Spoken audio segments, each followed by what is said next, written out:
Find the maximum compressive stress in the concrete in pounds per square inch caused by the moment M.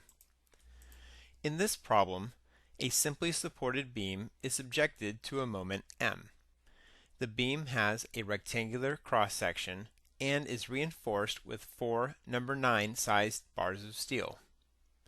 The modular ratio, N, is provided as 8.60. Since the moment in the beam is positive, the concrete in the top of the beam will be in compression, and the reinforcing steel will be held in tension. The concrete below the neutral axis is in tension and assumed to have a negligible effect in the calculations. The stress in the concrete equals the Young's modulus in the concrete times the strain in the concrete while the material is deforming linear elastically. In this equation, the Young's modulus is a constant, but the strain in the concrete varies as a function linear with the distance from the neutral axis. Therefore, the maximum stress in the concrete will occur when the strain in the concrete is the greatest, and the maximum strain in the concrete occurs at the very top of the beam. Therefore, in the equation for the stress of a material caused by a bending moment, the distance term will be the depth to the neutral axis, y sub cr, minus the depth to the material whose stress is being calculated, y.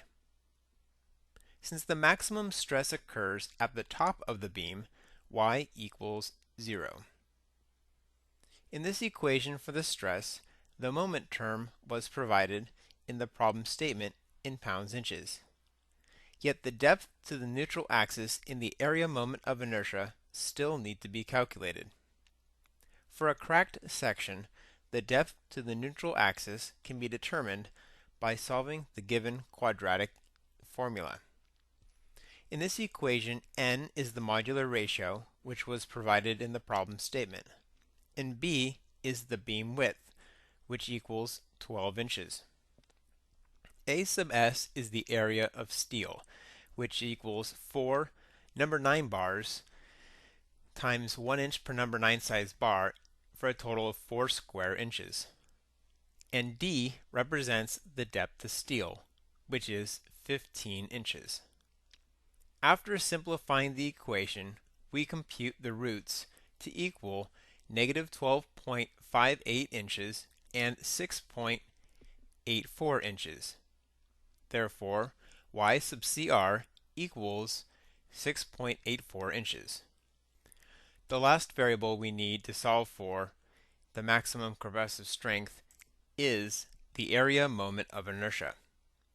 For clarity, we'll add the subscript CR to clarify the concrete in the beam has already cracked. Using the parallel axis theorem, the area moment of inertia is the sum of the area moment of inertia from the concrete in compression and from the steel in tension. As it turns out, the first term in this steel calculation is sufficiently small enough to be neglected. The equation for I sub cr is written out in terms of the variables we already know: b, y sub cr, n, the area of steel, and the depth of steel. The area of the steel is 4 inches squared, as mentioned previously. And after plugging in all the other variables, we compute the area moment of inertia equals 3,571 inches to the fourth power. Plugging in this value to our equation for the maximum compressive strength in the concrete, the maximum compressive strength in the concrete equals 862 pounds per square inch. When reviewing the possible solutions, the answer is B.